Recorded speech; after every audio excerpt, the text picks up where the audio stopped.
గౌరవనీయులు సహచర మంత్రివర్గ సభ్యులు నారాయణ గారు, డోలా వీరాంజనేయులు గారు, గౌరవ పార్లమెంట్ సభ్యులు ప్రభాకర్ రెడ్డి గారు, గౌరవ శాసన సభ్యులు నాగేశ్వరరావు గారు, జిల్లా కలెక్టర్ గారు, స్వచ్ఛ ఆంధ్రప్రదేశ్ చైర్మన్ పట్టాభి గారు, ఈ కార్యక్రమానికి విచ్చేసినటువంటి కందుకూరుకు సంబంధించిన ప్రముఖులందరికీ, అదే మరి ఈ కార్యక్రమంలో భాగస్వాములు అవుతున్నటువంటి విద్యార్థులందరికీ పేరు పేరున మనస్ఫూర్తిగా నమస్కారాలు, అభినందనలు, శుభాభినందనలు.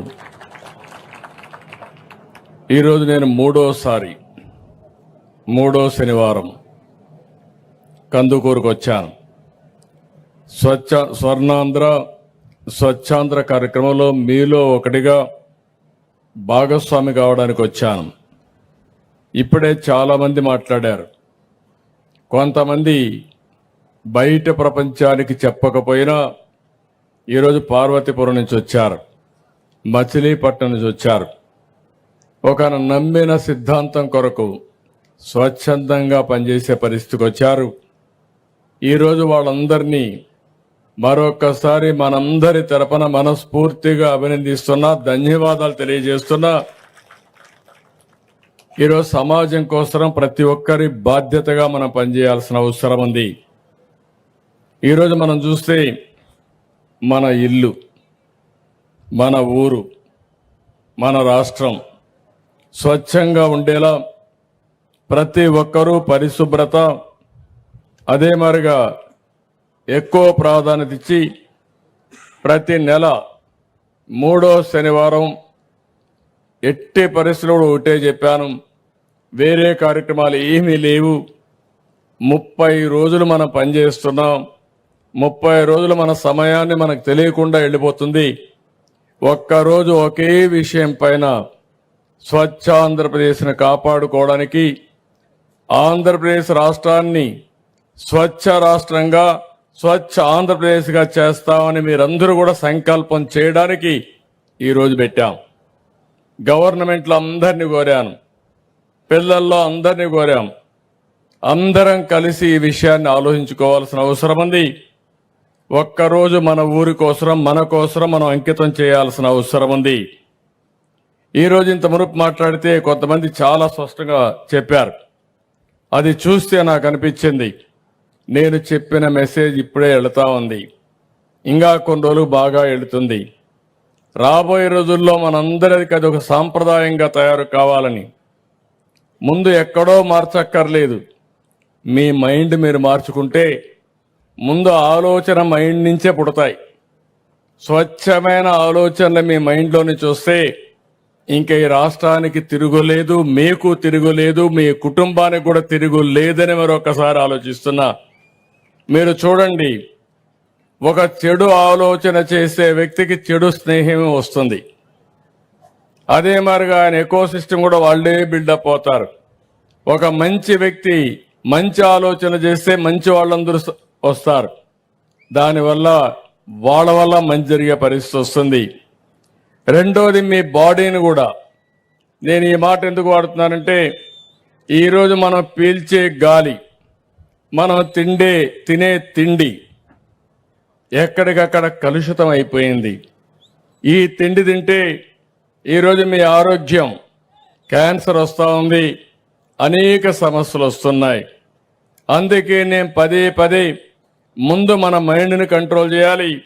రెండోది, మన బాడీకి కూడా తగిన న్యూట్రిషన్ ఇవ్వాలి తప్ప ఏదంటే తింటే. కొంతమంది డబ్బులు లేవంటారు. ఇక్కడ కావాల్సిన డబ్బులు కాదు, డబ్బులున్నాయని బాగా స్వీట్లు తింటే తప్పకుండా హాస్పిటల్లోనే ఉంటారు వాళ్ళు, షుగర్ వచ్చి. ఇవన్నీ మనం గుర్తుపెట్టుకోవాల్సిన అవసరం ఉంది. అదే సమయంలో మీ ఇల్లు శుభ్రంగా ఉండాలి. కొంతమంది ఇంటిని కూడా శుభ్రంగా పెట్టుకోరు. ఇల్లు అయిపోతానే ఇల్లు క్లీన్ చేస్తారు, ఇంట్లో చెత్త తీసుకొచ్చి మీ ఇంటి ముందరేస్తారు. అంటే పరిసరాలు పరిశుభ్రంగా పెట్టుకోకపోతే, ఇల్లు శుభ్రంగా ఉన్నంత మాత్రాన మీ ఆరోగ్యం బాగుండదని చెప్పి కూడా నేను మీకు తెలియజేస్తున్నా. అందుకే మీ ఇల్లు, మీ పరిసరాలు అయిన తర్వాత మీరు పనిచేసే ప్రదేశం ఎక్కడైతే మీరు పనిచేస్తారో ఒక చెత్తలోనూ లేకుంటే బాగా దుమ్ముండేది ఇక్కడ పనిచేస్తే ఆ అశుభ్ర వాతావరణం వల్ల మీరు దెబ్బతినే పరిస్థితి వస్తుంది. అందుకే ఈరోజు నేను అందరికీ పిలిపించాను.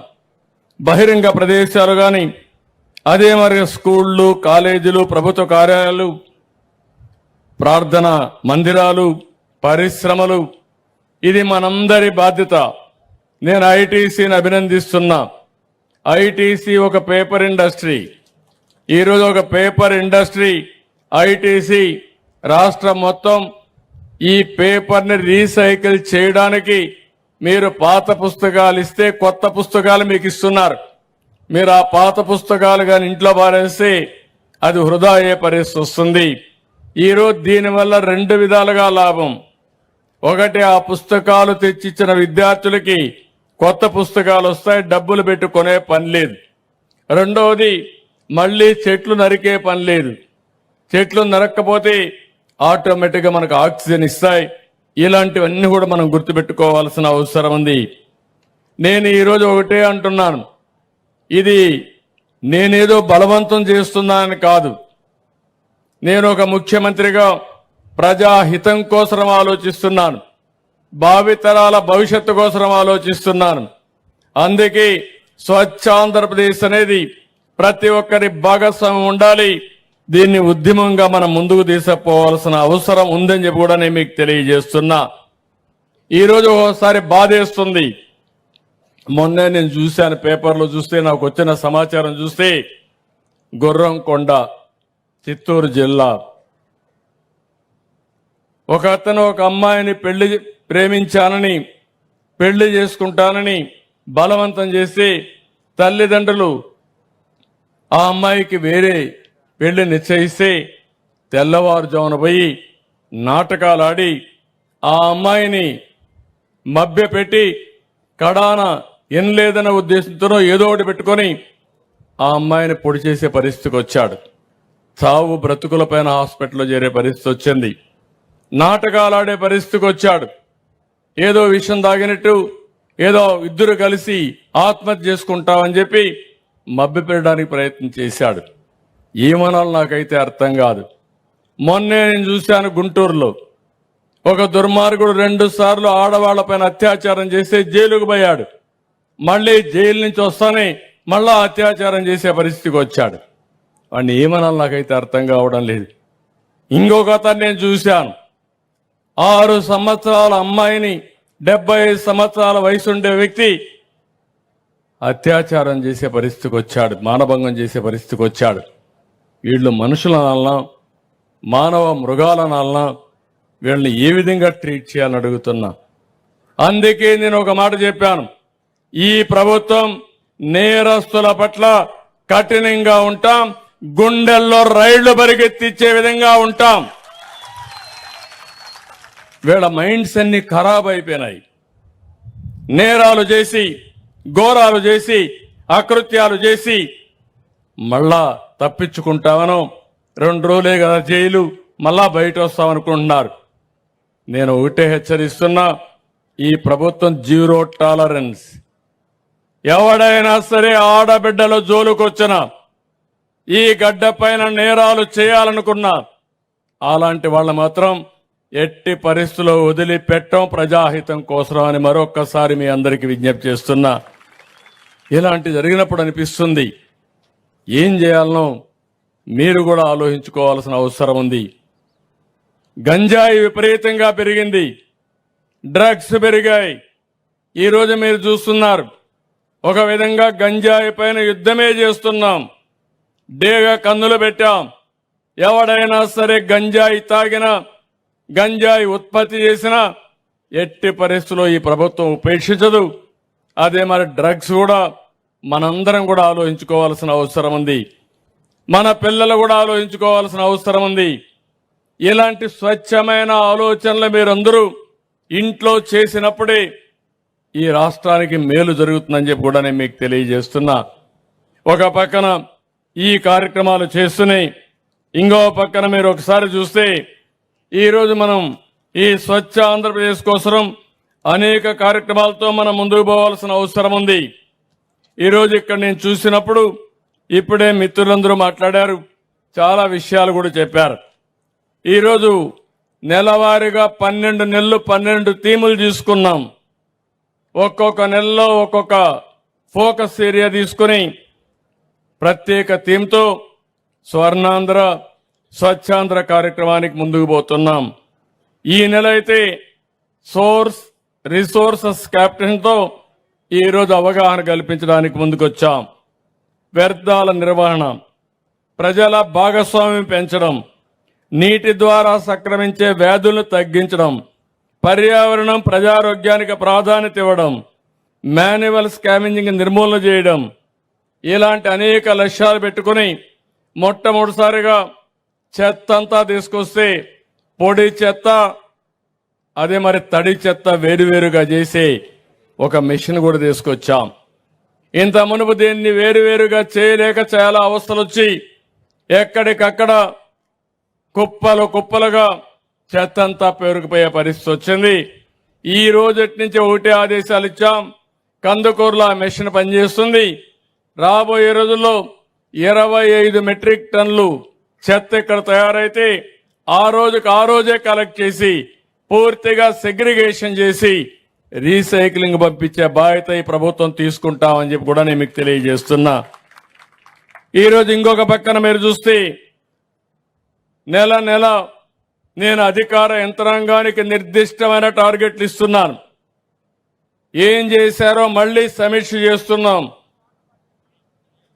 5 సంవత్సరాలుగా చాలా వరకు నిర్లక్ష్యం జరిగితే ఆ నిర్లక్ష్యాన్ని తొలగించి వేగాన్ని పెంచే పరిస్థితి తీసుకొచ్చాం.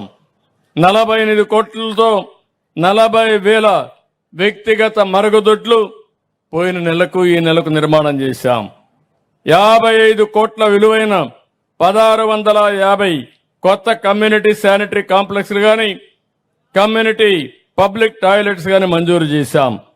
30 కోట్లతో 1000 కమ్యూనిటీ శానిటరీ కాంప్లెక్స్లు కట్టినటిని వినియోగాన్ని తీసుకొచ్చాం. ఈరోజు మీరు చూస్తే దగ్గర 85 లక్షల మెట్రిక్ టన్నులు టౌన్స్ లో చెత్త పేరకపోయింది. దీంట్లో దగ్గర మొత్తం తీసిన తర్వాత ఇంకా 49 అంటే 36 లక్షల మెట్రిక్ టన్నులు ఇప్పటికే తీయగలిగాం. నారాయణ గారికి ఒకటే టార్గెట్ ఇచ్చాను. ఎట్టి పరిస్థితుల్లో అక్టోబర్ 2వ తారీఖున ఈ సంవత్సరం గాంధీ జయంతి రోజున 100% ఏ టౌన్ లో కూడా చెత్త లేకుండా లెగసీ చెత్త తీసే బాధ్యత మున్సిపల్ అడ్మినిస్ట్రేషన్కి అప్పచెప్పాను. అంటే ఒక ప్రభుత్వాన్ని మీరు చూస్తే ఆ రోజు మేము చెత్త ప్రభుత్వాన్ని విమర్శించాం కానీ 85 లక్షల మెట్రిక్ టన్నులు చెత్త పేరకపోయే పరిస్థితి వచ్చింది. చెత్త మీద పనిచేశారు. ఈరోజు నేను ఒకటే చెప్పాను, అదే చెత్తను సంపదగా చేసుకుని ఆదాయాన్ని సంపాదించే మార్గానికి దోహదం చేసే పరిస్థితికి వచ్చాం. ఇంకో పక్కన మీరు ఒకసారి చూస్తే వ్యక్తిగత గృహ నిర్మాణం ద్వారా ఇప్పుడే మీరు చూశారు. మచిలీపట్నం నుంచి ఒక మాజీ టీచర్గా పనిచేసిన వ్యక్తి టెర్రాస్ గార్డెన్లో ఎక్కడికక్కడ కూరగాయలు పండించుకొని ఆరోగ్యవంతంగా ఉండే పరిస్థితి వస్తూ ఉంది. దీన్ని కూడా పెద్ద ఎత్తున తీసుకెళ్తాం. ఇంకో పక్కన నెల్లూరులో దగ్గర 10 మెగావాట్ వేస్ట్ ఎనర్జీ ప్లాంట్ పెట్టి 330 కోట్ల రూపాయలతో 620 మెట్రిక్ టన్నుల చెత్తను పూర్తిగా తొలగించే బాధ్యత తీసుకుంటాం. అది కూడా వీరిని తొందరలో పూర్తి అవుతుంది. ఇంకో పక్కన రాజమహేంద్రవరంలో 12 మెగావాట్ల కోసం వేస్ట్ ఎనర్జీ ప్లాంట్ ని 340 కోట్లతో నిర్మాణం చేస్తున్నాం. 640 కోట్ల రూపాయలు 640 టన్నుల వ్యర్థాలని వినియోగించే పరిస్థితి వస్తుంది. ఇంకో పక్క ఈరోజు చూశాను, ఇంకొడు గుంతలు కూడా ఎక్కడికక్కడ లేకపోతే అవన్నీ ఇచ్చారు. 60 కోట్లతో నరేగాలో ఈ పనులు చేస్తున్నారు. కమ్యూనిటీ సోక్ పిట్స్ కింద 40 కోట్లతో ఇచ్చారు. తొందరలోనే 300 గ్రామాలు ఓడిఎస్ ప్లస్ గా డిక్లేర్ చేసే పరిస్థితి వస్తుంది. ఈరోజు మీరు చూస్తే ఈరోజు రాష్ట్రంలో 29% గ్రీన్ కవర్ ఉంది. అంటే అడవుల్లో ఉండే పచ్చదనం, అదే మరి గ్రామాల్లో ఉండే చెట్లు కానీ హార్టికల్చర్ వల్ల 29% వచ్చింది. దీన్ని 50% చేయాలనుకుంటున్నాం. ఇది జరిగితే చాలా వరకు ఆక్సిజన్ లెవెల్ పెరుగుతాయి, కార్బన్ డయాక్సైడ్ తగ్గుతుందని చెప్పి కూడా నేను మీకు తెలియజేస్తున్నా. ఈరోజు ప్రపంచం అంతా కూడా ఆలోచిస్తున్నారు. టెంపరేచర్ పెరుగుతా ఉంది, సంవత్సరం ఎండలు పెరుగుతున్నాయి. పోయిన సంవత్సరం కంటే ఈ సంవత్సరం ఎండలు ఎక్కువ ఉన్నాయని ముందుగానే హెచ్చరికలు వస్తున్నాయి. అంటే దీన్ని బట్టి మనం అందరం ఆలోచించుకోవాలి. ఎప్పుడైతే వాతావరణ సమతుల్యం దెబ్బతింటుందో దీనివల్ల ఓసారి అధిక వర్షాలు వస్తాయి, అకాల వర్షాలు వస్తాయి, ఓసారి వర్షాలే పడవు. ఓసారి వర్షం పడితే ఒకే దిక్కడ ఏవైతే మేఘాలన్నీ కమ్ముకొని ఒకే దిక్కడ కుంభవృష్టి పడే పరిస్థితి వస్తుంది. మొన్న అదే జరిగింది విజయవాడలో. ఒకే రోజున ఒకే ప్రాంతంలో 40 సెంటీమీటర్ల వర్షపాతం పడిందంటే ఈ విషయం మీరు గుర్తుపెట్టుకోవాల్సిన అవసరం ఉంది. ఊర్లు ముంపుకు గురయ్యే పరిస్థితి వస్తుంది. అందుకని నేను మిమ్మల్ని అందరినీ కోరేది ఒకటే, ఇలాంటివన్నీ ఉన్నప్పుడు మన భవిష్యత్తు మన చేతుల్లో ఉంది. నేను అందుకే 2 కార్యక్రమాలకు ఎక్కువ ప్రాధాన్యత ఇచ్చాను. ఒకటి, ప్రతి నెల పేదల సేవలో ప్రభుత్వమని ఒక కార్యక్రమానికి శ్రీకారం చుట్టాను. ఇన్ని ఇబ్బందులున్న పేదవాళ్ళందరికీ దగ్గర 64 లక్షల మందికి, వృద్ధులు గాని వితంతులకి 4,000 రూపాయలు పింఛను, దివ్యాంగులకు 6,000 రూపాయలు, కొంతమంది డయాలసిస్ ఇవన్నీ చేసుకుంటే 10,000, మంచం నుంచి లేలేకపోతే వేరే వాళ్ళ సహాయం కావాల్సి వస్తే 15,000 రూపాయలు, సంవత్సరానికి 33,000 కోట్ల రూపాయలు ఈ పేదవాళ్లకు సహకరించే విధంగా సంక్షేమ కార్యక్రమాలకు నాంది పలికిన ప్రభుత్వం, పింఛన్లు ఇచ్చే ప్రభుత్వం అని చెప్పి కూడా నేను మీకు తెలియజేస్తున్నా. అందుకే పేదల సేవలో అని పేరు పెట్టారు. ఆ రోజు అందరం కూడా మీ దగ్గరికి వస్తాం. పేదరిక నిర్మూలన ఏ విధంగా చేయాలని ఆలోచిస్తాం. నా ఆలోచన ఒకటి, డబ్బులుండే వాళ్ళకి సహకరించడం కాదు. డబ్బులుండే వాళ్ళకి 10 రూపాయలు వచ్చేది ప్రభుత్వ విధానాల వల్ల వస్తాయి, సంస్కరణ ఫలితాల వల్ల వస్తాయి. కొంతమంది ఏది కూడా చేయలేకుండా అవస్థపడతా ఉన్నారు. అలాంటి వాళ్ళకు సహకరించాల్సిన అవసరం ఉంది. అందుకే నేను ఒక జీరో పావర్టీ అన్నాను. ఎక్కడ పేదవాడు ఉంటే వాడికి అండగా ఈ ప్రభుత్వం ఉంటుందని చాలా స్పష్టంగా మీ అందరికీ హామీ ఇచ్చాను. ఏ కార్యక్రమం చేసినా పేదవాళ్ళని దృష్టిలో పెట్టుకుంటాం, అభాగ్యులను దృష్టిలో పెట్టుకుంటాం. ఎవరైతే ఇబ్బందుల్లో ఉన్నారో వాడికి అండగా ఈ ప్రభుత్వం ఉంటుందని చెప్పి కూడా నేను మీకు తెలియజేస్తున్నా. ఇది అయిన తర్వాత స్వచ్ఛ ఆంధ్రప్రదేశ్ని ఒక ఉద్యమంగా తీసుకుపోవడానికి ముందుకు పోతున్నాం. ఈరోజు మీరు ఒక్కసారి చూస్తే, నేను ముఖ్యమంత్రి అయిన తర్వాత ఇది 4వసారి నేను ముఖ్యమంత్రి అయ్యాను. ఈరోజు మీ దగ్గరకు వస్తే మీ ఉత్సాహం చూస్తే నాకు ఎక్కడ లేని ధైర్యం వస్తుంది. నేను చేసే పనులు కరెక్ట్గా చేస్తున్నానని ఒక నమ్మకం, అదే మీరు చూపించే అభిమానం. అందుకే నేను కూడా ఆలోచిస్తున్నాను, భగవంతుడు నాకు ఎంత శక్తి ఇస్తే అంత శక్తి ఉపయోగించి మీకు సేవలు అందించాలనే ఏకైక లక్ష్యం తప్ప ఇంకోటి కాదు. నేను అందుకే పదే చెప్పాను, సంపద సృష్టిస్తే ఆదాయం పెరుగుతుంది.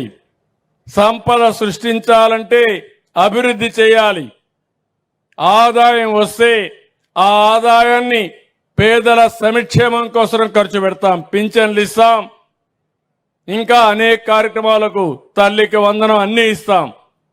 అది చేసి మళ్ళా అభివృద్ధి పైన ఖర్చు పెడితే నిరంతరం ఆదాయం పెరుగుతుంది. ఇది ఎక్కడ కూడా ప్రపంచం అంతా జరిగే విధానం. కానీ 5 సంవత్సరాల్లో ఆదాయం పెరగలేదు, సంపద సృష్టించబడలేదు. అప్పులు విపరీతంగా చేశారు. 10 లక్షల కోట్ల రూపాయలు అప్పు చేశారు. ఆ అప్పుకు వడ్డీ కట్టాలి, అసలు కట్టాలి. ఇప్పుడు ఆ అప్పులో చూస్తే నాకు భయం వేస్తా ఉంది. ఎందుకంటే మా ఆఫీస్కి వచ్చి మొన్నైతే మీరు అప్పు కట్టలేదని తకామని నోటీసు పంపించి స్టాక్ ఎక్స్చేంజ్ కూడా పంపించేశారు. పలాని గవర్నమెంట్ డబ్బులు కట్టలేదు కాబట్టి ఆ డబ్బులు రికవర్ చేయడానికి ఏం చేయాలో చేస్తామని నోటీసు పంపిస్తే ఇమ్మీడియట్గా అప్పులు చేసి ఆ డబ్బులు కట్టాల్సి వచ్చింది. కట్టకపోతే ఏమవుతుందంటారు మీరు? కట్టకపోతే అప్పు కూడా ఇవ్వడు. అప్పు ఇవ్వకపోతే అప్పు కూడా కట్టలేము. అప్పు కట్టలేకపోతే సంక్షేమ కార్యక్రమాలు చేయలేము. అది అందుకే ఒక ఇండస్ట్రీ కానీ ఏ వ్యక్తికి మీరు చూస్తే మీరు తిరిగి అప్పు సకాలంలో కడతారంటే క్రెడిట్ రేటింగ్ ఉంటుంది, మళ్ళా అప్పు కావాలంటే ఇస్తారు. నేను మొన్న బ్యాంకర్స్తో మాట్లాడినప్పుడు చెప్పాను, రైతులకి అందరికి కూడా ఎవరైనా సరే రెగ్యులర్గా అప్పు కట్టే వాళ్ళకి 15 నిమిషాల్లో డబ్బులు ఇస్తారు. మీరు ఇక్కడి నుంచి ఫోన్లో చెప్పేస్తే పేటిఎంలోని మీ పేమెంట్లోనే ఆటోమేటిక్గా డబ్బులు ఇచ్చే పరిస్థితి వస్తారు. అది క్రెడిబిలిటీకి ఉండే విశ్వసనీయత. అలాంటిది ఇప్పుడు నేను ఇది కట్టాలి, మళ్ళా సంపద సృష్టించాలి. అందుకే మీరు చూశారు 8 నెలలుగా ఎప్పుడూ జరగని అభివృద్ధి కార్యక్రమాలకు శ్రీకారం చుట్టాను. మొత్తం చేసేయాలని సంకల్పం ఉంది, పరిగెత్తాలని ఉంది. కానీ గల్లా పెట్టి మాత్రం సహకరించడం లేదు. కానీ పర్వాలేదు, నాకు నమ్మకం ఉంది. ఇది తాత్కాలికమైన ఇబ్బంది. ఆ ఇబ్బందిని అధిగమించే శక్తి నాకుందనేది నా అభిప్రాయం. అందుకే మీరు చూస్తే 5 సంవత్సరాలు ఒక తట్ట మట్టేయలేదు రోడ్డు మీద. నేను వస్తానే 1600 కోట్ల రూపాయలు ఖర్చు పెట్టి ప్రతి ఒక్క రోడ్లో కూడా గుంతలు లేని రోడ్లుగా తయారు చేశామంటే అది ఈ ప్రభుత్వం యొక్క దృఢ సంకల్పం. ఇప్పటికే 22,000 కోట్ల రూపాయలు పింఛన్లకు ఇచ్చాం, అన్న క్యాంటీన్లు పెట్టాం. మా ఆడబిడ్డలకు 1 కోటి మందికి దీపం కింద ఉచిత సిలిండర్ ఇచ్చే కార్యక్రమానికి శ్రీకారం చుట్టాను. నేనే ఆ రోజు హామీ ఇచ్చాను, నేనే మీకందరికీ దీపం పెట్టాను. వీళ్ళొచ్చి దీపం ఆర్పేస్తే మళ్ళీ దీపాన్ని మీ అందరికీ వెలిగించి మళ్ళా మీ అందరికీ 3 సిలిండర్లు సంవత్సరానికి ఇస్తానని చెప్పిన ప్రభుత్వం అని చెప్పి కూడా నేను మీకు తెలియజేస్తున్నా. ఇలాంటివన్నీ కూడా మనం చూసినప్పుడు మిమ్మల్ని కూడా నేను ఒకటే కోరుతున్నా. ఈరోజు ఈ ప్రభుత్వం ఇప్పుడే నేను ఇక్కడే మన పిల్లలను చూశాను. కందుకూరులో ఒక 15 మంది వర్క్ ఫ్రమ్ హోమ్. నేను ఎప్పుడో చెప్పాను, ఇంట్లో నుంచి చదువుకున్న వారు వేరే ప్రాంతాలకు పోకుండా ఇంటి దగ్గర కూర్చొని ఆడబిడ్డలైతే వంట కూడా చేసి, మగవాళ్ళైతే తల్లిదండ్రులకు వ్యవసాయంలో కూడా సహకరించి మీ ఇంట్లో కూర్చొని పని చేసుకుంటూ, ముసలి తల్లిదండ్రులు ఉంటే వాళ్ళను కూడా చూసుకుంటూ మీరు బ్రహ్మాండంగా ముందుకు పోయే పరిస్థితి వస్తుంది. ఇప్పుడు రాను పని చేసే పరిస్థితులు మారుతున్నాయి. తెలివితేటలుంటే పని మనల్ని ఎత్తుక్కుంటూ వస్తుంది. తెలివితేటలు లేకపోతే మనం అడుక్కున్నా మనకు ఉద్యోగాన్ని ఇచ్చే పరిస్థితిలో ఉండరు. ఈరోజు 95లో నేను ఐటీ మాట్లాడాను. ఆ రోజు నేను ఐటీ మాట్లాడితే ఈ పిల్లలందరూ దోసుకెళ్లే పరిస్థితికి వచ్చారు. ఇక్కడే కాదు, ప్రపంచం మొత్తం. ఒకసారి ఆనందం. ఈరోజు మీరు ఒక్కసారి చూస్తే అమెరికాకు పోతే అమెరికాలో తలసరి ఆదాయం ఎక్కువ సంపాదించే వాళ్ళు ఎవరంటే దానికి చిరునామా తెలుగు వాళ్ళని చెప్పి కూడా నేను మీకు తెలియజేస్తున్నా. అమెరికాలో ఉండే అమెరికన్స్ ఆదాయం $60,000. అదే ఈ తెలుగు బిడ్డల ఆదాయం $1,20,000, వాళ్ళకంటే డబల్. మొన్నటి వరకు మాట్లాడారు ఇంగ్లీష్ వస్తేనే ఉద్యోగాలు వస్తాయని. ఇంగ్లీష్ కాదు, నాలెడ్జ్ ఉంటే ఉద్యోగాలు వస్తాయి. నాలెడ్జ్ లేకపోతే ఇంగ్లీష్ నేర్చుకుంటాం కానీ నాలెడ్జ్ మాత్రం చదువుతోనే వస్తుంది. ఈ విషయం గుర్తుపెట్టుకోవాల్సిన అవసరం ఉంది. ఈరోజు మీ అందరి కోసం నేను చాలా ప్రయత్నాలు చేస్తున్నాను. నిన్న మొన్న మీరు చూశారు. ఇప్పుడు మీరు ఎక్కడికి పోయే పని లేదు. దర్జాగా వాట్సాప్లోనే మెసేజ్ పెడితే ఏ సర్టిఫికెట్ కావాలన్నా మిమ్మల్ని ఎత్తుక్కుంటూ వస్తుంది తప్ప మీరు ఎక్కడికి పోయే పరిస్థితి లేదు, అవసరం లేదు. నేను అందుకనే వాట్సాప్ గవర్నెన్స్ తీసుకొచ్చాను. ఇంతవరకు మీరు ఫోన్లో మీ స్నేహితులతోనో మీ కుటుంబ సభ్యులతో మెసేజ్లు పెట్టుకుంటున్నారు. ఇప్పుడు ఏ పని కావాలన్నా, ఇన్కమ్ సర్టిఫికేట్ కావాలన్నా, డేట్ ఆఫ్ బర్త్ కావాలన్నా, మీ కాలేజీల్లో హాల్ టికెట్ కావాలన్నా ఒకటి కాదు, ఇప్పటికి 160 సేవలు పెట్టాం. భవిష్యత్తులో ప్రభుత్వం ఇచ్చే ప్రతి ఒక్క సేవ కూడా మీ సెల్ ఫోన్లో వాట్సాప్ ద్వారా మీకు పంపించే బాధ్యత మాదని మీ అందరికీ హామీ ఇస్తున్నా. దీనివల్ల లాభం ఏంటి మీరు ఆలోచిస్తే, తిరిగే పని పోతుంది, మీ సమయం ఆదా అవుతుంది. ఇంకో పక్క మీకు సులభతరంగా ప్రభుత్వం మీ ఇంటి దగ్గర ఉండే పరిస్థితి వస్తుంది. ఎన్టీ రామారావు గారు ఉన్నప్పుడు ప్రజల వద్దకు పాలన వికేంద్రీకరణ చేశాం, మండల వ్యవస్థలు తీసుకొచ్చాం. నేను వచ్చిన తర్వాత ప్రజల వద్దకు పాలనని మీ గ్రామాలకు వచ్చే సేవలు అందించాం. ఇప్పుడు మీ సెల్ ఫోన్లోనే పరిపాలన మీకు అందించే పరిస్థితికి వచ్చామంటే అది టెక్నాలజీ మహిమని చెప్పి కూడా మీకు తెలియజేస్తున్నా. ఇంకో పక్క మీరు ఏ పని చేయాలన్నా దానికి అనుకూలంగా ఏమేం చేయాలని నేను ఆలోచిస్తున్నాను. ఈరోజు పింఛన్ ఇస్తే మీ దగ్గర అభిప్రాయ సేకరణ చేస్తున్నాను. అన్నా క్యాంటీన్లో మీరు భోంచేస్తే పరిశుభ్రంగా ఉందా, ఏ విధంగా ఉందో సమాచారం తీసుకుంటున్నాను. లేకపోతే మీరు గ్యాస్ ఇస్తే అది సక్రమంగా ఇచ్చారా లేదా, మధ్యవర్తులు డబ్బులు అడిగారా, ఈ సమాచారం తీసుకుంటున్నాను. ప్రభుత్వ హాస్పిటల్కి వెళ్తే ఆ ప్రభుత్వ హాస్పిటల్లో ఏ విధంగా సేవలు అందిస్తున్నారో క్యూఆర్ కోడ్ పెట్టి సమాచారం తీసుకుని దానిపైన అధికార యంత్రాంగాన్ని జవాబుదారీతనం తీసుకొస్తున్నా. అంటే ఒక వినూత్నమైన ఆలోచనతో ఈ ప్రభుత్వం ముందుకు పోతున్నాం. నేను అందుకే పదే మిమ్మల్ని అందరినీ కోరాను. ఒకప్పుడు కష్టపడి పనిచేయాలి, ఇప్పుడు కష్టం కాదు, తెలివిగా పనిచేయాలి, స్మార్ట్గా పనిచేసే పరిస్థితి వచ్చింది. ఆ విషయం మీరు గుర్తుపెట్టుకోవాల్సిన అవసరం ఉంది. ఈరోజు మీరు చూసినప్పుడు వ్యవసాయానికి డ్రోన్లు వచ్చాయి. ఎక్కడైనా కానీ తెగుళ్ళు వస్తే ఎక్కడ తెగుళ్ళు వచ్చాయో అక్కడే మందు కొట్టే పరిస్థితి వస్తూ ఉంది. ఇది వినూత్నమైన ఆలోచనలు. ఈరోజు వ్యవసాయ పరికరాలన్నీ ఆధునికమైన పరికరాలన్నీ వచ్చే పరిస్థితి వచ్చింది. నేను 30 ఏళ్లకు ముందు డ్రిప్ పెడితే అందరూ ఎగతాళి చేశారు. ఇప్పుడు డ్రిప్ అంటే కామన్ అయింది. అంటే ఈరోజు ఇవన్నీ కూడా మనం ముందుకు పోతూనే, ఒకప్పుడు 95లో నేను ఇన్ఫర్మేషన్ టెక్నాలజీ మాట్లాడాను. 2025లో ఏఐ మాట్లాడుతున్నాను, ఆర్టిఫిషియల్ ఇంటెలిజెన్స్ మాట్లాడుతున్నా. ఈరోజు మీరు గుర్తుపెట్టుకోవాలి, మీకు ఏదైనా డౌట్ వస్తే మీరు స్నేహితులను అడుగుతారు, మీ ఫ్రెండ్స్ని అడుగుతారు. ఇప్పుడు మీ దగ్గరుండి ఏఐని అడిగితే, చాట్ బాట్ని అడిగితే అదే చెప్పేస్తుంది ఏది వాస్తవం ఏది కాదని. దానిపైన మీరు ఆలోచించుకునే పరిస్థితి వస్తారు. ఒక పక్క ఐటీ పిల్లలు యూజ్ కేసెస్ తయారు చేసే పరిస్థితికి వస్తున్నారు. నేను ఒకప్పుడు చెప్పాను, ఉద్యోగం చేయమని చెప్పాను. ఆ తర్వాత ఉద్యోగం చేయడం కాదు, ఉద్యోగాలు ఇచ్చే స్థాయికి మీరు ఎదగాలని చెప్పాను. అదేదో హైదరాబాద్కో బెంగళూరుకో ఢిల్లీకో పోవాల్సిన అవసరం లేదు. ఈ రోజు మీ ఇంట్లో మీరు కూర్చొని నాలెడ్జ్ ఎకానమీలో పనులు చేసే పరిస్థితి వచ్చింది, కంపెనీలు ప్రారంభించే పరిస్థితి వస్తుంది. ఇది వాస్తవం అని చెప్పి కూడా నేను మీకు తెలియజేస్తున్నా. నేను రైతులందరికీ ఒకటే విజ్ఞప్తి చేస్తున్నాను. ప్రజల్లో ఆహారపు అలవాట్లు మారాయి. ఒకప్పుడు అందరం కూడా వరిధాన్యమే తినేవాళ్ళం. అంత మునుపు అయితే మన నాయకుడు ఎన్టీ రామారావు గారు రాకమునుపు అందరూ రాగి సంగటే తినేవాళ్ళు. ఆయన వచ్చిన తర్వాత 2 రూపాయల కేజీ బియ్యం పెట్టి అందరికీ రైస్ ఇచ్చే పరిస్థితికి వచ్చారు.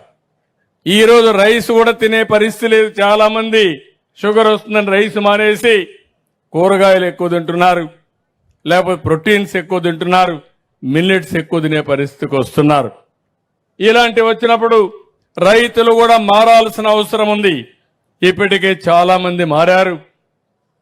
ప్రజల ఆహార అలవాట్లు బట్టి మన పంటల విధానానికి కూడా శ్రీకారం చుట్టాం. రాయలసీమలో హార్టికల్చర్ వస్తూ ఉంది, ఆంధ్రాలో అక్వాకల్చర్ వస్తూ ఉంది, మిల్లెట్స్ ఎక్కువ ఉత్పత్తి చేసే పరిస్థితికి వచ్చారు. ఇలాంటి అనేక కార్యక్రమాలతో మనం ముందుకు పోతున్నాం. ఈ విషయం కూడా మీరు ముందు గుర్తుపెట్టుకోవాల్సిన అవసరం ఉంది. నేను అందుకని ఒకప్పుడు కరెంట్ అయితే ఎక్కడో ఉత్పత్తి అయ్యేది. ఈరోజు మీ ఇంటి పైన మీరు కరెంట్ ఉత్పత్తి చేసుకునే పరిస్థితికి వచ్చాం. రూఫ్ టాప్ లో పవర్ తయారు చేసుకునే పరిస్థితికి వచ్చాం. సూర్యగర్లో ప్రతి ఒక్క ఇంటికి 2 కిలోవాట్లంటే 240 యూనిట్లు ఉత్పత్తి చేసుకోవడానికి ఫ్రీగా ఇస్తున్నాం ఎస్సీలకు ఎస్టీలకు. మిగిలిన వాళ్ళకు 3 యూనిట్ల వరకు అంటే 3 కిలోవాట్లు ఇస్తాం. 3 కిలోవాట్లను 78,000 రూపాయలు సబ్సిడీ ఇస్తాం. మీరు పెట్టుకొని దానికంటే ఎక్కువ అయితే మీరు తిరిగి పే చేయడం కానీ లేకపోతే మేమే పెట్టి మీకు ఇస్తాం. ఆ పైనుండే డబ్బులు తీరే వరకు మీ కరెంటు డిపార్ట్మెంట్కి ఇస్తే దాన్ని స్వాపింగ్ చేసుకుంటారు, అడ్జస్ట్ చేసుకుంటారు. ఆ విధంగా కూడా ముందుకు పోతున్నాం అని చెప్పి నేను మీకు తెలియజేస్తున్నా. ఈరోజు నేను ఒకటే మిమ్మల్ని కోరుతున్నాను. నేను ఒక 10 ప్రిన్సిపల్స్ తీసుకున్నాను. జీరో పావర్టీ నా జీవితాశయం. ఎన్టీ రామారావు గారు ఎప్పుడూ చెప్పేవారు, పేదరికం లేని సమాజాన్ని చూడాలనేది ఎన్టీఆర్ కళ. దాన్ని సాధించడానికి నేను మీకు అండగా ఉంటానని మరొక్కసారి మీకు తెలియజేస్తున్నా. అందుకే ఈ సంవత్సరం P4 అనే పాలసీ తీసుకొచ్చి పబ్లిక్ ప్రైవేట్ పీపుల్స్ పార్ట్నర్షిప్ తో మీ ఆదాయాన్ని పెంచే విధానానికి, పేదలకు అండగా ఉండే విధానానికి శ్రీకారం చుడుతున్నాం. రెండోది ఉద్యోగాలు రావాలి. ప్రతి ఒక్కరికి పని ఉండాలి. పని ఉంటే మనం ఆరోగ్యం బాగుంటుంది, ఆదాయం వస్తుంది, మనిషి కూడా తృప్తినిస్తుంది. ఇప్పుడే ఒక టీచర్ని బేగం గారిని మీరు చూశారు. ఆవిడ మాట్లాడినప్పుడు నేను దినానికి 3-4 గంటలు కష్టపడుతున్నాను, దీనివల్ల నాకు ఆనందంగా ఉంది. కొంతమంది అన్నా నాకు మానసిక వికాసం ఉంది, నాకు స్ట్రెస్ లేదు, ఏదో ఒక పని ఉందని చెప్పే పరిస్థితికి వచ్చింది. ఇదే యథార్థం. అందుకని ఈరోజు పనికి కూడా నేను చూసింది, దీన్ని పెద్ద ఎత్తున ప్రోత్సహిస్తున్నాను. నేను అందుకని ఒకప్పుడు కరెంట్ అయితే ఎక్కడో ఉత్పత్తి అయ్యేది. ఈరోజు మీ ఇంటి పైన మీరు కరెంట్ ఉత్పత్తి చేసుకునే పరిస్థితికి వచ్చాం. రూఫ్ టాప్ లో పవర్ తయారు చేసుకునే పరిస్థితికి వచ్చాం. సూర్యగర్లో ప్రతి ఒక్క ఇంటికి 2 కిలోవాట్లంటే 240 యూనిట్లు ఉత్పత్తి చేసుకోవడానికి ఫ్రీగా ఇస్తున్నాం ఎస్సీలకు ఎస్టీలకు. మిగిలిన వాళ్ళకు 3 యూనిట్ల వరకు అంటే 3 కిలోవాట్లు ఇస్తాం. 3 కిలోవాట్లను 78,000 రూపాయలు సబ్సిడీ ఇస్తాం. మీరు పెట్టుకొని దానికంటే ఎక్కువ అయితే మీరు తిరిగి పే చేయడం కానీ లేకపోతే మేమే పెట్టి మీకు ఇస్తాం. ఆ పైనుండే డబ్బులు తీరే వరకు మీ కరెంటు డిపార్ట్మెంట్కి ఇస్తే దాన్ని స్వాపింగ్ చేసుకుంటారు, అడ్జస్ట్ చేసుకుంటారు. ఆ విధంగా కూడా ముందుకు పోతున్నాం అని చెప్పి నేను మీకు తెలియజేస్తున్నా. ఈరోజు నేను ఒకటే మిమ్మల్ని కోరుతున్నాను. నేను ఒక 10 ప్రిన్సిపల్స్ తీసుకున్నాను. జీరో పావర్టీ నా జీవితాశయం. ఎన్టీ రామారావు గారు ఎప్పుడూ చెప్పేవారు, పేదరికం లేని సమాజాన్ని చూడాలనేది ఎన్టీఆర్ కళ. దాన్ని సాధించడానికి నేను మీకు అండగా ఉంటానని మరొక్కసారి మీకు తెలియజేస్తున్నా. అందుకే ఈ సంవత్సరం P4 అనే పాలసీ తీసుకొచ్చి పబ్లిక్ ప్రైవేట్ పీపుల్స్ పార్ట్నర్షిప్ తో మీ ఆదాయాన్ని పెంచే విధానానికి, పేదలకు అండగా ఉండే విధానానికి శ్రీకారం చుడుతున్నాం. రెండోది ఉద్యోగాలు రావాలి. ప్రతి ఒక్కరికి పని ఉండాలి. పని ఉంటే మనం ఆరోగ్యం బాగుంటుంది, ఆదాయం వస్తుంది, మనిషి కూడా తృప్తినిస్తుంది. ఇప్పుడే ఒక టీచర్ని బేగం గారిని మీరు చూశారు. ఆవిడ మాట్లాడినప్పుడు నేను దినానికి 3-4 గంటలు కష్టపడుతున్నాను, దీనివల్ల నాకు ఆనందంగా ఉంది. కొంతమంది అన్నా నాకు మానసిక వికాసం ఉంది, నాకు స్ట్రెస్ లేదు, ఏదో ఒక పని ఉందని చెప్పే పరిస్థితికి వచ్చింది. ఇదే యథార్థం. అందుకని ఈరోజు పనికి కూడా నేను చూసింది, దీన్ని పెద్ద ఎత్తున ప్రోత్సహిస్తున్నాను. ఏదైతే ఈరోజు మీరు ఆలోచిస్తున్నారో వర్క్ ఫ్రమ్ హోమ్ అనేది ఒక విధానం కావాలి. మీకు అవసరమైతే స్కిల్ డెవలప్మెంట్ కోసం ప్రత్యేకమైన శ్రద్ధ పెడతాం. కంపెనీలు కూడా తీసుకురావడానికి ప్రోత్సహిస్తాం. మీ ఇంట్లో మీరు కూర్చొని చదువుకున్న వాళ్ళు పనిచేసే విధానానికి శ్రీకారం చుడతామని చెప్పి కూడా నేను మీకు తెలియజేస్తున్నా. చాలా మంది ఆడవాళ్ళు ఉన్నారు. ఒకప్పుడు డాక్రా సంఘాలు పెట్టాను, పొదుపు ఉద్యమం నేర్పించాను. ఆ రోజు అందరూ నన్ను ఎగతాళి చేశారు. ఏంటి ఈ డాక్రా సంఘాలు ఏమైనా చేయగలుగుతారా, వీళ్ళు ఏం చేయగలుగుతారు అని అంటే, ఏం చేస్తారో చేసి చూపిస్తారని చెప్పాను. నేను ఆ రోజు వేసిన విత్తనం ఈ డాక్రా సంఘాలు, మా ఆడబిడ్డలని చెప్పి కూడా నేను మీకు తెలియజేస్తున్నా. ఈరోజు బ్రహ్మాండంగా ముందుకు పోయారు. పొదుపు ఉద్యమంతో ప్రారంభించి ఒక శక్తివంతమైన మహిళా శక్తిగా మీరు తయారయ్యారు. ఈ రోజు మీ అందరి శక్తిని మళ్ళీ ఉపయోగించుకొని పెద్ద ఎత్తున మిమ్మల్ని చిన్న చిన్న పరిశ్రమలను ప్రోత్సహించి తద్వారా మీ ఆదాయం పెంచే కార్యక్రమానికి కూడా ముందుకు పోతాం. నేను అందుకే మొన్న ఒక మాట చెప్పాను, గ్రామాల్లో డైరీకి ఎక్కువ ప్రాధాన్యత ఇవ్వాలి. ప్రతి ఒక్క ఇంట్లో పేదవాళ్ళ ఇండల్లో ఒక 2 బర్రెలు కానీ ఆవులు కానీ ఉండే పరిస్థితి రావాలి. దీనివల్ల నెలకు ఒక 30,000 రూపాయల ఆదాయం వస్తుంది. ఒక వయస్సులో ఉండి ఇంట్లో ఎవరు లేకపోతే అలాంటి వారికి 2 ఆవులు పెంచుకుంటే తద్వారా యాక్టివిటీ ఉండే పరిస్థితి వస్తుంది, ఒక పని ఉండే పరిస్థితి వస్తుంది. దీనికి కూడా ఏమే విధంగా మోడర్నైజ్ చేయాలనో అవన్నీ కూడా చేస్తాం. అదే మాదిరిగా మూడోది పాపులేషన్. ఈరోజు పాపులేషన్ మీరు చూస్తే మానవ వనరుల అభివృద్ధి కావాలి, స్కిల్ డెవలప్మెంట్ కావాలి. ఇంకో పక్క జనాభా కూడా తగ్గిపోయే పరిస్థితి వస్తూ ఉంది. ఈరోజు మీ కందుకూరులో కూడా 1.6 ఫెర్టిలిటీ రేట్. ఒక దంపతులు 1.6కు మాత్రం జన్మనిస్తున్నారు. అంటే 2.1 ఉంటే రీప్లేస్మెంట్ లెవెల్. మీ ఊర్లో మీరు చూస్తూ ఉంటారు, జనాభా తగ్గిపోతూ ఉంటారు. ముసలి వాళ్ళు ఏజ్ అయిన వాళ్ళందరూ ఉంటారు, చిన్నపిల్లలు కనపడరు, ఉన్నా కూడా కొంతమంది బయట వెళ్ళిపోతారు. కడాన ఊర్లన్నీ కూడా పాడుపడిపోయే పరిస్థితికి వస్తూ ఉంది, చూసుకునే వాళ్ళు లేక. అందుకే నేను చెప్తున్నాను, వాళ్ళు చాలా ఇబ్బందులు పడిపోయినాయి. కొన్ని దేశాల్లో మనుషులు లేరు. ఇప్పుడు భారతదేశం నుంచి మనుషులు పంపించమని మనం అడుక్కునే పరిస్థితికి వస్తున్నారు. అందుకే ఒక పక్క జనాభా బ్యాలెన్స్ చేయడం, రెండోది నైపుణ్యాన్ని పెంచడం, చదువు చెప్పించడం చేస్తే ఏమాత్రం డోకా లేదు.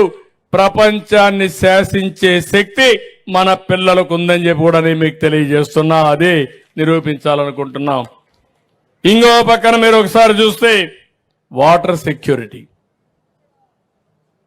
నీళ్ళన్నీ కూడా ఈరోజు మన వెలుగొండ ప్రాజెక్టు పూర్తి చేసుంటే ఈ ప్రాంతం సస్యశ్యామలం అయ్యేది.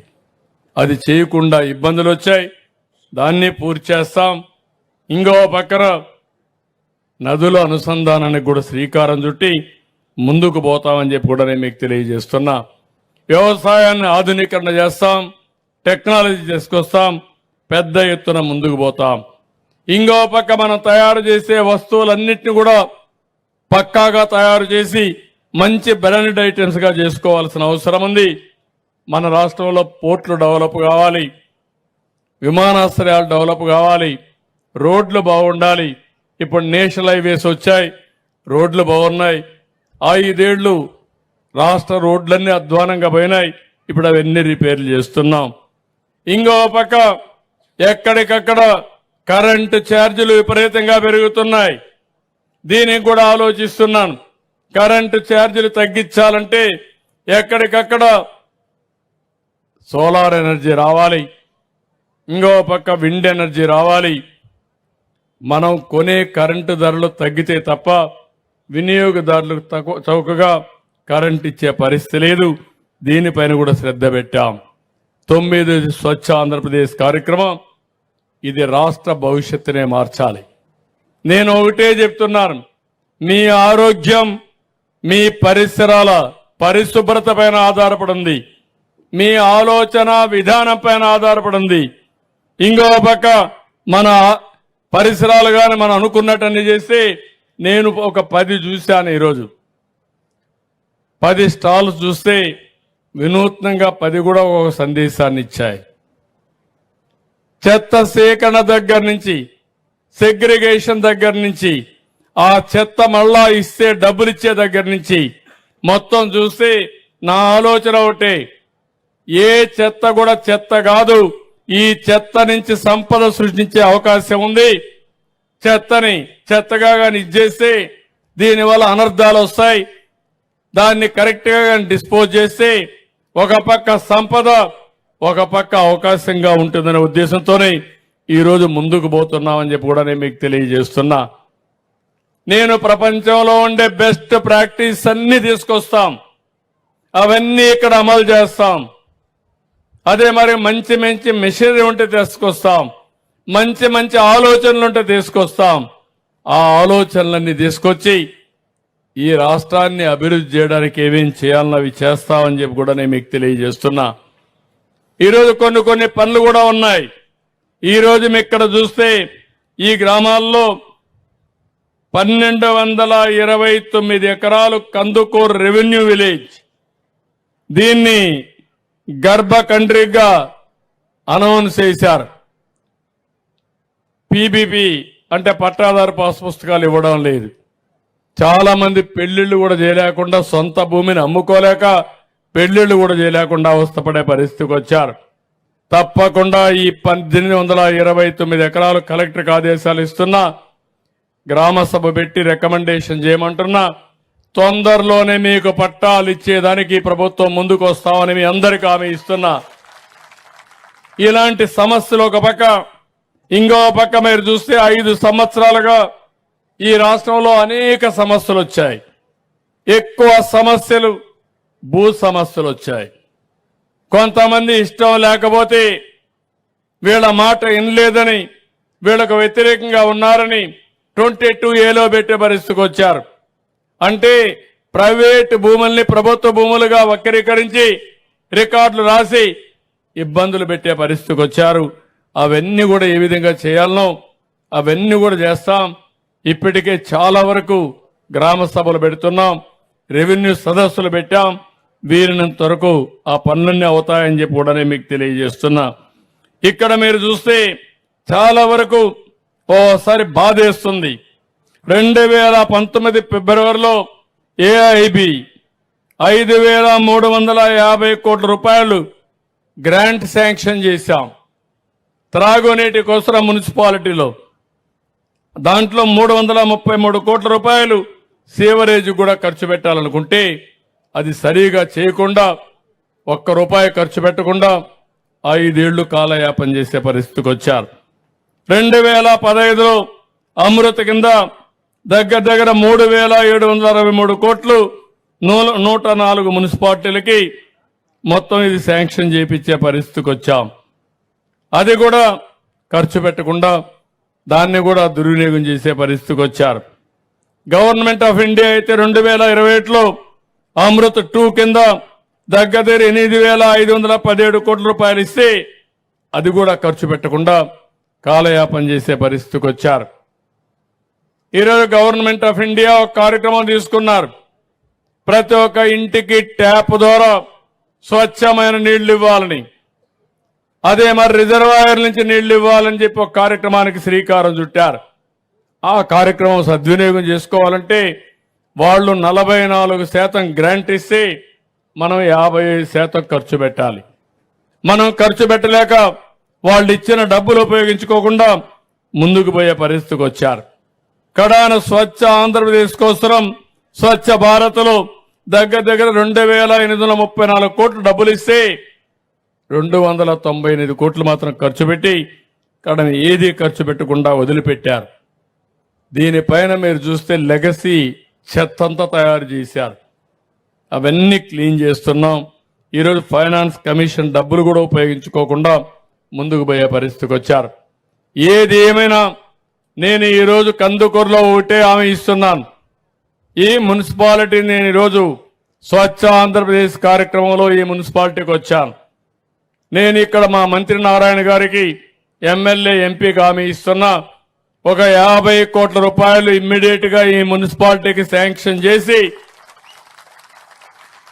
అమృతలో గాని మిగిలిన కార్యక్రమాల్లో ఇచ్చే డబ్బులు కూడా సమీకరించి ముఖ్యంగా ఈ గ్రామంలో ఈ టౌన్లో 100% ఇంటింటికి కొళ్ళాయి ద్వారా నీళ్లు ట్యాప్ ద్వారా నీళ్లు ఇచ్చే కార్యక్రమానికి శ్రీకారం చుడతాం. రెండోది మురుగునీరు అన్ని కూడా సీవరేజ్ ట్రీట్మెంట్ ప్లాంట్లు పెట్టి ఒక పరిశుభ్రమైన మున్సిపాలిటీగా చేయడానికి ముందుకు పోతాం. ఇంకో పక్కన ఇక్కడ ఏదైతే రోడ్లు ఉన్నాయో ఎక్కడైనా మిగిలిన రోడ్లుంటే 100% రోడ్లన్నీ వేసి ఈ మున్సిపాలిటీని ఒక ఆదర్శ మున్సిపాలిటీగా తయారు చేస్తాం. ఎక్కడికక్కడ చెత్త సేకరించడం ఈ కార్యక్రమాలకు అన్నిటికీ నాంది పలుకుతాం. ఇప్పుడే నాగేశ్వరరావు గారైతే కొన్ని విషయాలు నా దృష్టి తీసుకొచ్చాడు. నేను ఒకటే హామీ ఇస్తున్నా, ఈ నియోజకవర్గంలో రామాయంపట్నం పోర్ట్ వస్తా ఉంది. గర్భకండ్రి కూడా జీవోలు ఇచ్చాం, ఇంత మునిపే ఇచ్చాం. దాన్ని అమలు చేసే బాధ్యత ఈ ప్రభుత్వం తీసుకుంటుందని చెప్పి కూడా నేను మీకు తెలియజేస్తున్నా. ఏదైతే రామాయంపట్నంలో అది కానీ ఆ రోజు వచ్చుంటే పేపర్ మిల్ కూడా ఉన్నది దగ్గర 26,000 కోట్లతో ఆ రోజు ఒక ఫ్యాక్టరీ శాంక్షన్ అయింది. అది పోయింది కాబట్టి లేట్ అయిపోయింది, వాళ్ళు కూడా వెళ్ళిపోయారు. మళ్ళీ ఈరోజు నేను వచ్చిన తర్వాత బీపీసీఎల్ నుంచి దగ్గర 96,000 కోట్ల రూపాయలు అంటే 1,00,000 కోట్ల రూపాయలతో రిఫైనరీ తీసుకొచ్చే బాధ్యత ఈ ప్రభుత్వం తీసుకున్నాం. శాంక్షన్ చేయించాం. డిపిఆర్ తయారవుతా ఉంది. 4 ఏళ్లలో ప్రాజెక్టు పూర్తవుతుంది. అదే సమయంలో ఈ ప్రాంతం వాళ్ళకు ఉద్యోగాలు రావాలంటే ఏం చేయాలనో ఇక్కడ స్కిల్ సెంటర్ పెట్టి ఇక్కడ ప్రాంతంలో ఉద్యోగాలు ఇచ్చే బాధ్యత ఈ ప్రభుత్వం తీసుకుంటామని కూడా హామీ ఇస్తున్నాను. ఇంకో పక్క ఇండోసోల్ కానీ ఇలాంటి కంపెనీస్ కూడా వచ్చే అవకాశం ఉంది. ఈరోజు ఇక్కడ ఒక టౌన్షిప్ కూడా డెవలప్ చేయాలనుకుంటున్నాను. నేను ఒకటే మిమ్మల్ని అందరినీ కోరుతున్నాను, అక్కడుండే రైతాంగానికి కూడా విజ్ఞప్తి చేస్తున్నా. మీరు అక్కడ ఉన్నారు. ఈరోజు పోర్ట్ అభివృద్ధి అయితే మీ ప్రాంతం అభివృద్ధి అవుతుంది. ఈరోజు రాజధాని కోసం రైతులు భూమి ల్యాండ్ పూలింగ్లో ఇచ్చారు. నిన్న కూడా ఒక రైల్వే స్టేషన్ వస్తే రైతులంతా వచ్చి ఆఫీస్కి వచ్చి మేము స్వచ్ఛందంగా ల్యాండ్ పూలింగ్లు ఇస్తాం, మా భూమి కూడా తీసుకోండి, ల్యాండ్ అక్విజిషన్ వద్దని చెప్పే పరిస్థితికి వచ్చారు. ఈ ప్రభుత్వం ఒకటే ఆలోచిస్తున్నాం, ఎవరైనా అభివృద్ధికి సహకరిస్తే మీరు బాగుపడతారు, రాష్ట్రానికి మేలు జరుగుతుంది. అలాంటి అభివృద్ధిని అడ్డుకుంటే మీరు నష్టపోతారు, రాష్ట్రానికి కూడా నష్టం జరుగుతుంది. నేను ఆ రోజు హైదరాబాద్లో ఒక ఎయిర్పోర్ట్ కట్టినా, అమరావతికి ల్యాండ్ ఇమ్మన్నా, లేదంటే ఇరిగేషన్ ప్రాజెక్టులు తీసుకున్నా, ఎక్కడా రైతులకు అన్యాయం జరగలేదు. ఎవరైతే రైతులు ముందుకొచ్చి భూమి ఇస్తారో ఎన్నో సంవత్సరాలుగా అనుభవిస్తున్న భూమి వాళ్ళు ఇస్తున్నారు. అందుకే నేను ఒకటే చెప్పాను, రైతులకు నష్టం లేకుండా నష్టపరిహారం ఇస్తాను. ప్రాజెక్టు వస్తే కొంతమంది రైతులు ఆనందంగా ఉంటారు, కానీ ఎన్నో సంవత్సరాలుగా సంపాదించిన భూమిని పోగొట్టుకున్నప్పుడు రైతు చాలా బాధపడతాడు. కానీ ఆయనకు నష్టపరిహారం ఇచ్చి మళ్లీ నిలదొక్కునే విధంగా ముందుకు నడిపించే బాధ్యత ఈ ప్రభుత్వం అందని చెప్పి కూడా నేను మీకు తెలియజేస్తున్నా. రామాయంపట్నంలో ఉండే రైతులకు కూడా విజ్ఞప్తి చేస్తున్నా, మీరు కూడా ముందుకు రండి. అవసరమైతే అక్కడ ఒక టౌన్షిప్ డెవలప్ చేస్తాం. ఒక టౌన్షిప్ డెవలప్ చేసి ఏ విధంగా ముందుకు తీసుకుపోవాలో తీసుకుపోతామని చెప్పి కూడా నేను మీకు తెలియజేస్తున్నా. అదే మరి కనిగిరి కందుకూరు ఈ రోడ్డు కూడా డెవలప్ చేయాలని చెప్పి ఇచ్చారు. నేను చూశాను, తప్పకుండా ఈ రోడ్డును డెవలప్ చేయాల్సిన అవసరం ఉంది. దాన్ని ఏ విధంగా డెవలప్ చేయాలనో డెఫినెట్ గా డెవలప్ చేసే బాధ్యత, తొందరలోనే పని ప్రారంభించే బాధ్యత ఈ ప్రభుత్వం తీసుకుంటామని చెప్పి కూడా నేను మీకు తెలియజేస్తున్నాను. ఇంకో పక్క ప్రభాకర్ రెడ్డి గారు, అదే మరిగా ఎమ్మెల్యే గారు ఇంకా చాలా విషయాలు చెప్పారు. అవన్నీ కూడా నేను రాసుకున్నాను. ఎన్ని వీలైతే అన్ని పనులు చేస్తామని చెప్పి కూడా నేను మీకు తెలియజేస్తున్నాను. ఇక్కడికి వచ్చినప్పుడు దగ్గర ఒక 37 మంది రిప్రజెంటేషన్లు ఇచ్చారు. నేను వారందరికీ ఒకటే హామీ ఇస్తున్నా, ఒక 5 మంది ఎన్టీఆర్ భరోసా కింద ఎలిజిబిలిటీ ఉంది, శాంక్షన్ చేయమని కోరారు. హౌస్ సైట్స్ ఒక 5 మంది కావాలని కోరారు. ఇంకో పక్క ఒక 5 మంది కాంపన్సేషన్ ఇవ్వాలి ల్యాండ్ ఎక్విజిషన్లో అని వాళ్ళు కూడా ఒక ముగ్గురు చెప్పారు. ఇంకొకరు ల్యాండ్ గ్రాబింగ్ యాక్షన్ తీసుకోమని ఒక ఇద్దరు చెప్పారు. గ్రీవెన్స్ అని రీసర్వే చేసి అవన్నీ ఆర్ఓఆర్ పట్టా ఇవ్వమని కోరారు.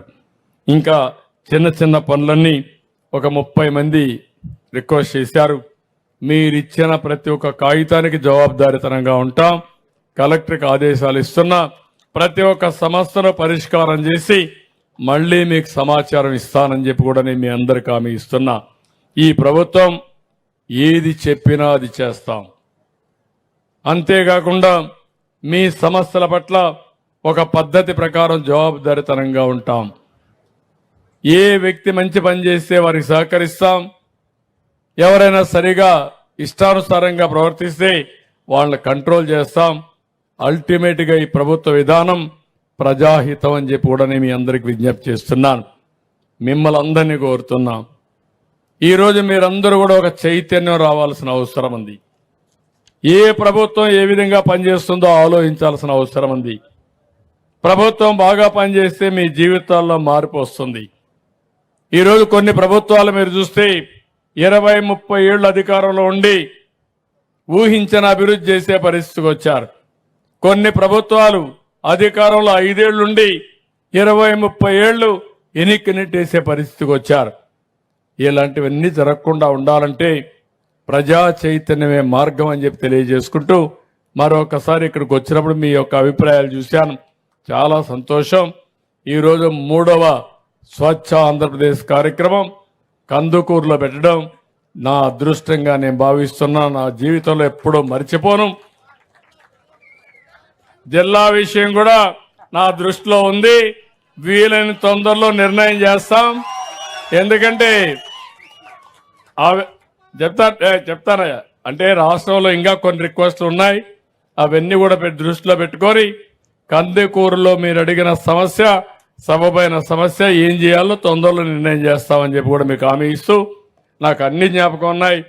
నేను కందుకూరుకు వచ్చినప్పుడు, నేను మీటింగ్ పెట్టినప్పుడు ఆ రోజు జరిగిన సంఘటన కూడా నాకు జ్ఞాపకం ఉంది. పోలీసులు పూర్తిగా చేతులెత్తేస్తే స్టాంపేడ్ జరిగి ఒక 7 మంది చనిపోయారు. అవి కూడా నా దృష్టిలో ఉన్నాయి. అవన్నీ కూడా ఏ విధంగా చేయాలనో చేస్తాం. వారిని కూడా ఎయిర్పోర్ట్కి రమ్మన్నా, హెలిప్యాడ్ దగ్గర రమ్మన్నా, వారితో కూడా చెప్పాను కదా ఎన్నిసార్లు చెప్పాలి? నువ్వు మరీ తెలివైనడుగా ఉన్నావు. చాలా కష్టాలు వస్తాయి. ఏది కూడా ఎప్పుడు చేయాలనో సరైన సమయంలో సరైన నిర్ణయం, అందరికీ ఆమోదయోగ్యమైన నిర్ణయాలు ఉంటాయి. అంతేగాని నువ్వు అడిగావని చెప్పావు అనుకో, అందరూ అడుగుతూ ఉంటారు. అడిగితే చేసే ప్రభుత్వం కాదు, మీ మనోభావాల ప్రకారం పనిచేసే ప్రభుత్వం అని మరొక్కసారి మీ అందరికి హామీ ఇస్తున్నా. కాబట్టి మీ అందరి అభిమానంతో మరొకసారి అందరికీ నమస్కారాలు. జై హింద్,